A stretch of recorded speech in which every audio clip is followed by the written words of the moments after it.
ओम श्री गरुणाय नमः। श्री नारायणाय नमः। श्री कृष्णाय नमः। गोविंदाय नमो नमः।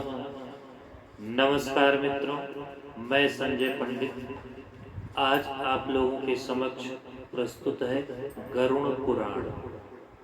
संपूर्ण गरुड़ पुराण को प्रेतकल्प भी कहा जाता है और इसका श्रवण करने से पितरों का उद्धार हो जाता है और जीवन जीने का एक सही मार्ग प्राप्त होता है। तो श्री गरुड़ पुराण में प्रेत कल्प में जो महात्म्य बताया गया है पितरों के उद्धार के लिए, वह हिंदी में आज मैं आप लोगों के समक्ष प्रस्तुत करता हूँ।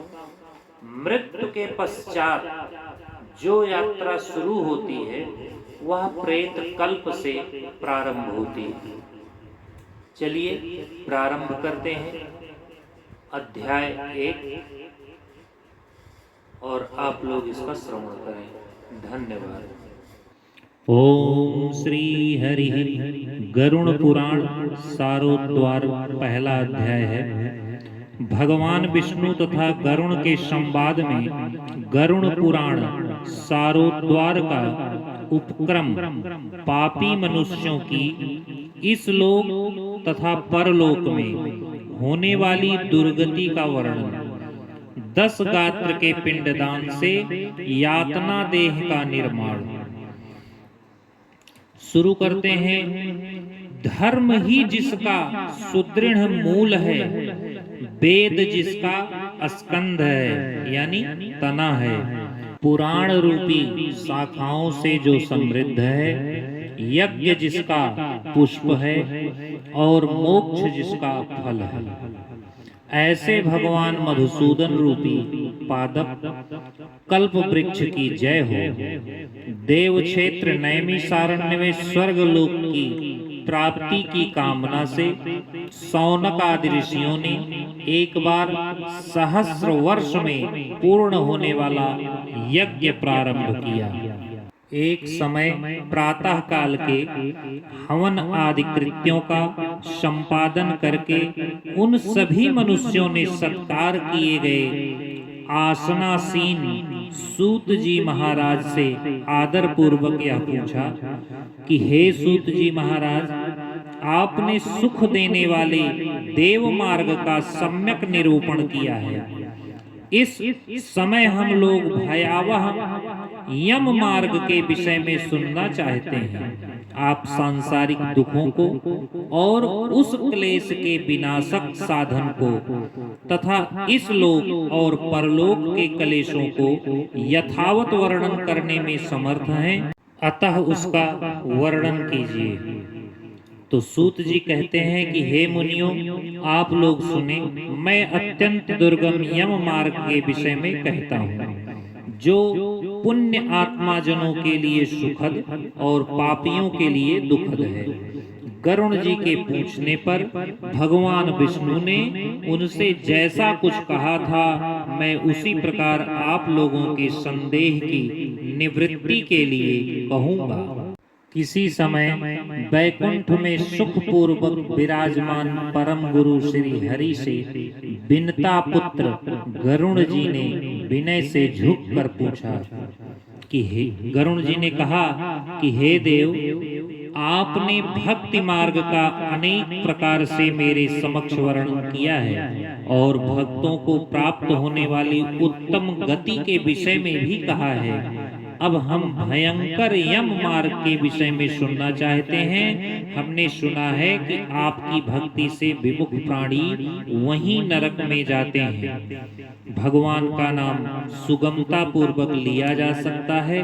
जिह्वा प्राणी के अपने बस में है तो भी लोग नरक में जाते हैं। ऐसे अधम मनुष्यों को बार बार धिक्कार है। इसलिए हे भगवान, पापियों को जो गति प्राप्त होती है तथा यम मार्ग में जैसे वे अनेक प्रकार के दुख प्राप्त करते हैं, उसे आप मुझसे कहें। श्री भगवान बोले, हे पक्षींद्र, सुनो, मैं उस यम मार्ग के विषय में कहता हूँ जिस मार्ग से पापी जन नरक की यात्रा करते हैं और जो सुनने वालों के लिए भी भयावह है। हे ताक्ष, जो प्राणी सदा पाप परायण है, दया और धर्म से रहित है और दुष्ट लोगों की संगत में रहते हैं, सतशास्त्र और सत्संग गति से विमुख हैं, जो अपने को स्वयं प्रतिष्ठित मानते हैं, अहंकारी हैं तथा धन और मान के मद से चूर हैं, आसुरी शक्ति को प्राप्त हैं तथा दैवी संपत्ति से रहित हैं, जिनका चित्त अनेक विषयों में आसक्त होने से भ्रांत है, जो मोह के जाल में फंसे हैं और कामनाओं के भोग में ही लगे हैं। ऐसे व्यक्ति अपवित्र नरक में गिरते हैं। जो लोग ज्ञानशील हैं वे परम गति को प्राप्त होते हैं। पापी मनुष्य दुख पूर्वक यम यातना प्राप्त करते हैं। पापियों को इस लोक में जैसे दुख की प्राप्ति होती है और मृत्यु के पश्चात वे जैसे यम यातना को प्राप्त होते हैं, उसे सुनो। यथोपार्जित पुण्य और पाप के फलों को पूर्व में भोगकर कर्म के संबंध से उसे कोई शारीरिक रोग हो जाता है, आदि मानसिक रोग और व्याधि शारीरिक रोग से युक्त तथा जीवन धारण करने की आशा से उत्कंठित उस व्यक्ति की जानकारी के बिना ही सर्प की भांति बलवान काल उसके समीप आ पहुंचता है। उस मृत्यु की संप्राप्ति की स्थिति में भी उसे वैराग्य नहीं होता। उसने जिनका भरण पोषण किया था उन्हीं के द्वारा उसका भरण पोषण होता है। वृद्धावस्था के कारण विकृत रूप वाला और मरणाभिमुख वह व्यक्ति घर में अवमानना पूर्वक दी हुई वस्तु को कुत्ते की भांति खाता हुआ जीवन व्यतीत करता है। वह रोगी हो जाता है, उसे मंदाग्नि हो जाती है और उसका आहार तथा उसकी सभी चेष्टाएं कम हो जाती हैं।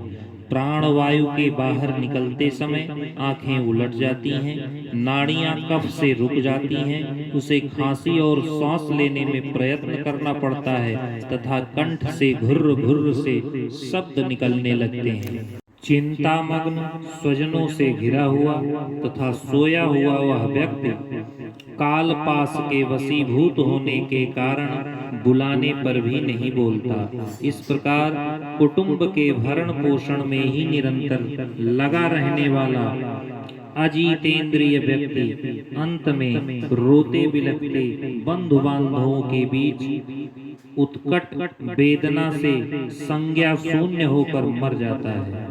हे गरुण, उस अंतिम क्षण में प्राणी को व्यापक दिव्य दृष्टि प्राप्त हो जाती है, जिससे वह लोक परलोक को एकत्र देखने लगता है। अतः चकित होकर वह कुछ भी कहना नहीं चाहता। यमदूतों के समीप आने पर सभी इंद्रियां विकल हो जाती हैं, चेतना जड़ी भूत हो जाती है और प्राण चलायमान हो जाते हैं। आतुर काल में प्राण वायु के अपने स्थान से चल देने पर एक क्षण भी एक कल्प के समान प्रतीत होता है और 100 बिच्छुओं के डंक मारने से जैसी पीड़ा होती है वैसी पीड़ा का उस समय उसे अनुभव होने लगता है और वह मरणासन्न व्यक्ति फेन उगलने लगता है और उसका मुख लार से भर जाता है। पापी जनों के प्राणवायु अधोद्वार गुदा मार्ग से निकलते हैं। उस समय दोनों हाथों में पास और दंड धारण किए नग्न दांतों को कटकटाते हुए क्रोधपूर्ण नेत्र वाले यम के दो भयंकर दूत समीप में आते हैं और उनके केस ऊपर की ओर उठे होते हैं। वे कौवे के समान काले होते हैं और टेढ़े मुख वाले होते हैं तथा उनके नख आयुध की भांति होते हैं और उन्हें देखकर भयभीत हृदय वाला वह मरणासन्न प्राणी मल मूत्र का विसर्जन करने लगता है। अपने 5 भौतिक शरीर से हाय हाय करते हुए निकलता हुआ तथा यमदूतों के द्वारा पकड़ा हुआ वह अंगुष्ठ मात्र प्रमाण का पुरुष अपने घर को देखता हुआ यमदूतों के द्वारा यातना देह से ढक करके गले में बलपूर्वक पासों से बांधकर सुदूर यम मार्ग पर यातना के लिए उसी प्रकार ले जाया जाता है जिस प्रकार राजपुरुष दंडनीय अपराधी को ले जाते हैं। इस प्रकार ले जाए जाते हुए उस जीव को यम के दूत तर्जना करके डराते हैं और नरकों के तीव्र भय का पुनः पुनः वर्णन करते हैं, सुनाते हैं। यमदूत कहते हैं, रे दुष्ट, शीघ्र चल, तुम यमलोक जाओगे। आज तुम्हें हम सब कुंभीपाक आदि नरकों में शीघ्र ही ले जाएंगे। इस प्रकार यमदूतों की बाणी तथा बंधु बांधवों का रुदन सुनता हुआ वह जीव जोर से हाहाकार करके विलाप करता है और यमदूतों के द्वारा प्रताड़ित किया जाता है। यमदूतों की तर्जनाओं से उसका हृदय विदीर्ण हो जाता है, वह कांपने लगता है। रास्ते में उसे कुत्ते काटते हैं और अपने पापों का स्मरण करता हुआ वह पीड़ित जीव यम मार्ग में चलता है और भूख और प्यास से पीड़ित होकर सूर्य, दवाग्नि एवं वायु के झोंकों से संतप्त होते हुए और यमदूतों के द्वारा पीठ पर कोड़े से पीटे जाते हुए उस जीव को तपी हुई बालू से पूर्ण तथा विश्राम रहित और जल रहित मार्ग पर असमर्थ होते हुए भी बड़ी कठिनाई से चलना पड़ता है। थक कर जगह जगह गिरता और मूर्छित होता हुआ वह पुनः उठकर पापी जनों की भांति अंधकारपूर्ण यमलोक में ले जाया जाता है। 2 अथवा 3 मुहूर्त में वह मनुष्य वहां पहुंचाया जाता है और यमदूत उसे घोर नरक यातनाओं को दिखाते हैं। मुहूर्त मात्र में यम को और नारकीय यातनाओं के भय को देखकर वह व्यक्ति यम की आज्ञा से आकाश मार्ग से यमदूतों के साथ पुनः इस लोक मनुष्य लोक में चला जाता है। मनुष्य लोक में आकर अनादि वासना से बद्ध वह जीव देह में प्रविष्ट होने की इच्छा रखता है, किंतु यमदूतों द्वारा पकड़कर पास में बांध दिए जाने से भूख और प्यास से अत्यंत पीड़ित होकर रोता है। हे ताक्ष, वह पातकी प्राणी पुत्रों से दिए हुए पिंड तथा आतुर काल में दिए हुए दान को प्राप्त करता है तो भी उस नास्तिक को तृप्ति नहीं होती। पुत्र आदि के द्वारा पापियों के उद्देश्य से किए गए श्राद्ध, दान तथा जलांजलि उनके पास ठहरती नहीं, अतः पिंडदान का भोग करने पर भी वे क्षुधा से व्याकुल होकर यम मार्ग में जाते हैं। जिनका पिंडदान नहीं होता है वे प्रेत रूप में होकर कल्प पर्यंत निर्जन वन में बहुत दुखी होकर भ्रमण करते रहते हैं। सैकड़ों करोड़ कल्प बीत जाने पर भी बिना भोग किए कर्म फल का नाश नहीं होता और जब तक वह पापी जीव यातनाओं का भोग नहीं कर लेता तब तक उसे मनुष्य शरीर भी प्राप्त नहीं होती। हे पक्षी, इसलिए पुत्र को चाहिए कि वह 10 दिनों तक प्रतिदिन पिंडदान करे। हे पक्षी श्रेष्ठ, वे पिंड प्रतिदिन 4 भागों में विभक्त होते हैं। उनमें 2 भाग तो प्रेत के देह के पंचभूतों की पुष्टि के लिए होते हैं तीसरा भाग यमदूतों को प्राप्त होता है और चौथे भाग से उस जीव को आहार प्राप्त होता है। 9 रात दिनों में पिंड को प्राप्त करके प्रेत का शरीर बन जाता है और 10वें दिन उसमें बल की प्राप्ति होती है। हे खग, मृत व्यक्ति के देह के जल जाने पर पिंड के द्वारा पुनः एक हाथ लंबा शरीर प्राप्त होता है, जिसके द्वारा वह प्राणी यमलोक के रास्ते में शुभ और अशुभ कर्मों के फल को भोगता है।